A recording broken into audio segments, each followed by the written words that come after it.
ආයුබෝවන් සුබ දවසක්. අපි මේ ඉන්න සමාජයේ තුන් ජාතික මිනිස්සු අපිට දැක ගන්න පුළුවන්. ඒකෙන් පළමු වර්ගයේ තමයි මොකක් හරි දෙයක් සිදු වෙනකම් බලාගෙන ඉන්න අය. ඕන් බලා සිටින විතරයි සිදු කරන්නේ. ඕන්ගේ වෙලාව වෙනකම් බලාගෙන ඉන්න.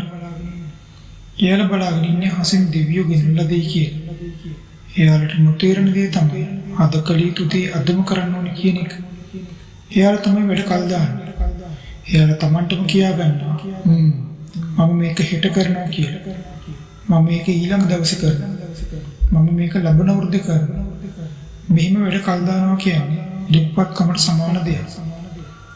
එයාලට ජීවිතේ කිසිදු දෙයක් නොකර ඉන්න ඕන තරම් නිදහසට කරුණු කාරණා හොයාගන්න පුළුවන්. දෙවන වර්ගයේ මිනිස්සු තමයි යම් කිසි දෙයක් සිදුවීමට ඉඩ සලස්වන අය. ඔවුන් බලාගෙන ඉන්නේ නැහැ. ඔවුන් දන්නවා ඒක සිද්ධ වෙන්න ඕන නම් මම ඒක කළ යුතු බව. මම ඒක කරොත් තමයි මට ප්‍රතිලාභ ලැබෙන්නේ කියලා ඔවුන් දන්නවා.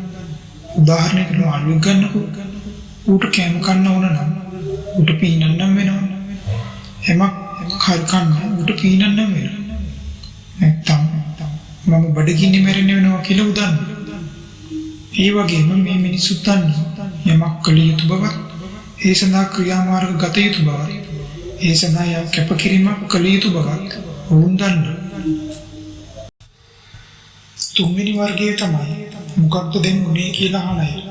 ජීවිතේ හොඳම අවස්ථාව හිමි කරගන්න අය තමයි මේ. ඔබේ ඇඟිලි අතරින් ලිස්සා ගිය මේ මගහැරණු අවස්ථාව ඔබට කවදා හෝ ලැබී තියෙද? මේ අවස්ථාවවල ප්‍රයෝජනෙ ගත්ත කියලා එලා හිතනවා. අනේ මචං මටත් ඒක කරන්න තිබ්බනම් කියලා හිතන කට්ටිය තමයි මේ වර්ගයට අයත් වෙන්නේ. අයියෝ මටත් ඒක කරන්න තිබ්බනම්, මටත් ඒ අවදානම ගන්න තිබ්බනම් කියලා හිතනවා යාළුවා. ඉතින් ඔයාලත් අයිති මොන කාණ්ඩයටද කියලා ඔයාලම හිතලා බලන්න.